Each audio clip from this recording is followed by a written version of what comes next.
Hello and welcome students, আশা করি তোমরা সকলেই খুব ভালো আছো।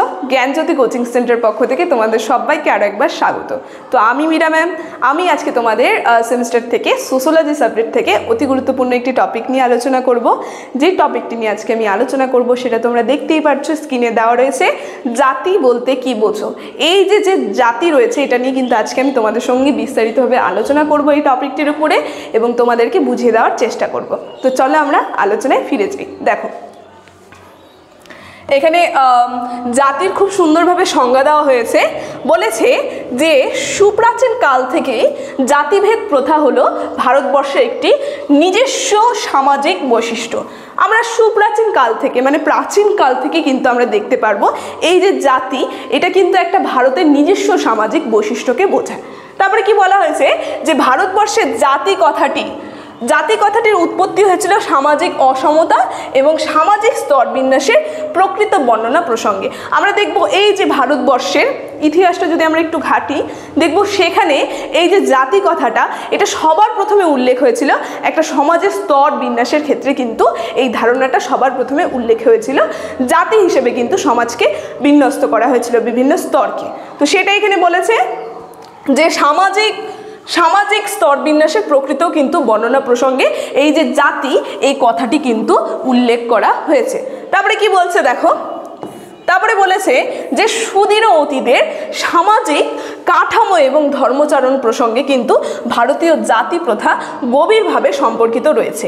কি বলেছে এখানে আমরা যদি দেখি, এই যে জাতি, এই জিনিসটা কিসের সঙ্গে গভীরভাবে সম্পর্ক যোগ করেছে, সেটা হচ্ছে সবার প্রথমে সুদৃঢ় সামাজিক যে কাঠামো, একটা সমাজের যে কাঠামো, সেই ক্ষেত্রে কিন্তু আমরা দেখব এই জাতি ধারণাটি সেটাকে বিভক্ত করেছে। তারপরে দেখব ধর্মচারণের ক্ষেত্রে, ঠিক আছে, ধর্মের দিক থেকে দেখব সমাজকে যে একটা স্তর বিন্যাস করা হয়েছে, সেখানেও কিন্তু এই জাতি শব্দটি উল্লেখ হয়েছে।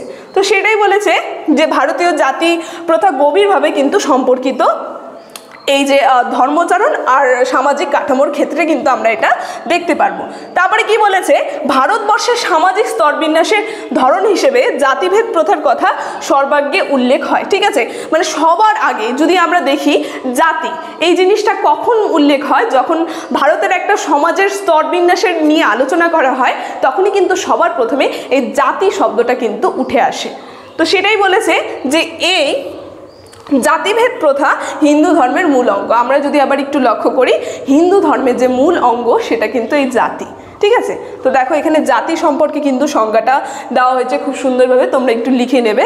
তারপরে দেখো জাতি সম্পর্কে যে স্যার যে আছে, স্যার হারবার্ট রিজলি, ঠিক আছে, তার মত অনুসারে তিনি কিন্তু এই জাতির খুব সুন্দর একটা সংজ্ঞা প্রদান করেছে। তিনি কি বলেছে দেখো, জাতি বলতে বোঝায় কতগুলি পরিবারের সমষ্টি। আমরা যদি দেখি এই জাতি, তিনি খুব সুন্দরভাবে সংজ্ঞাটা সংজ্ঞায়িত করেছেন। তিনি বলেছেন জাতি বলতে কি বোঝায়, অনেকগুলো যে বংশের যে সমষ্টি সেটাকে কিন্তু কি বলে, পরিবারের, ঠিক আছে, অনেকগুলো পরিবারের সমষ্টি কিন্তু এই জাতি। তো সেটাই বলেছে একটা সাধারণ নাম থাকে, ঠিক আছে, যার একটা কি হবে সাধারণ নাম থাকবে। মানে আমরা দেখব পরিবারের একটা সাধারণ নাম থাকে, যখন উঠে আসে কোন জাতি, এই যে পরিচয়টা, এটা কিন্তু একটা সাধারণ নাম থাকেই বলে এই জাতি। ঠিক আছে, তো এই পরিচয়টা কিন্তু উঠে আসে জাতির ক্ষেত্রে। সেটাই বলেছে উৎপত্তিগত দিক থেকে তারা অভিন্ন, বংশগত অথবা কোনো মনুষ্য বা কোনো স্বর্গীয় পৌরাণিক পূর্বপুরুষ থেকে কিন্তু উৎপত্তি হয়েছে বলে মনে করে। ঠিক আছে, এই জাতিটা কোথা থেকে উৎপত্তি হয়েছে, এটা কিন্তু শোনা যায় যে জাতি যে আছে এটা অভিন্ন বংশগত, ঠিক আছে, তারা অভিন্ন বংশের। ঠিক আছে, তারপর কি বলেছে, কোনো স্বর্গীয় বা কোনো পৌরাণিক পূর্বপুরুষ, পৌরাণিকের যে পূর্বপুরুষরা, তাদের থেকে কিন্তু এই জাতি, এই জিনিসটার কিন্তু উৎপত্তি হয়েছে বলে কিন্তু অনেকেই এটা ধরে নেয়। তারপরে কি বলেছে, এবং এরা বংশগত দিক থেকে একই হওয়ায় একটি অভিন্ন জনসম্প্রদায় কিন্তু গঠন করে থাকে। মানে বংশগত দিক থেকে যেহেতু একই হয় সেই পরিবারে বলতে সেই জাতি, সেই কারণে কি করে তারা একটা অভিন্ন কিন্তু জনসম্প্রদায় গঠন করে থাকে। ঠিক আছে, তো এখানে স্যার হারবার্ট রিজলি যে আছে সে কিন্তু খুব সুন্দরভাবে জাতির সংজ্ঞা প্রদান করেছে। তো তারপরে দেখো আজকের আলোচনা আমার এতটুকুনি ছিল। জাতি সম্পর্কে আলোচনাটি আমি এখানেই শেষ করছি। এখন তোমরা দেখো স্ক্রিনে দুটো নাম্বার দেওয়া রয়েছে, এটা হচ্ছে আমাদের জ্ঞানজ্যোতি কোচিং সেন্টারের অফিসিয়াল হেল্পলাইন নাম্বার। এখানে তোমাদের সমস্ত সাবজেক্টের নোটস, সমস্ত সাবজেক্টের ক্লাস করানো হয়। তো তোমরা যদি আমাদের সঙ্গে যুক্ত হতে চাইছো, স্ক্রিনে দেওয়া নাম্বার দুটির মধ্যে যে কোনো একটি নাম্বারের সঙ্গে যোগাযোগ করে কিন্তু আমাদের সঙ্গে যুক্ত হয়ে যেতে পারবে। তো ভিডিওটি শুরু থেকে শেষ অবধি দেখার জন্য থ্যাংক ইউ।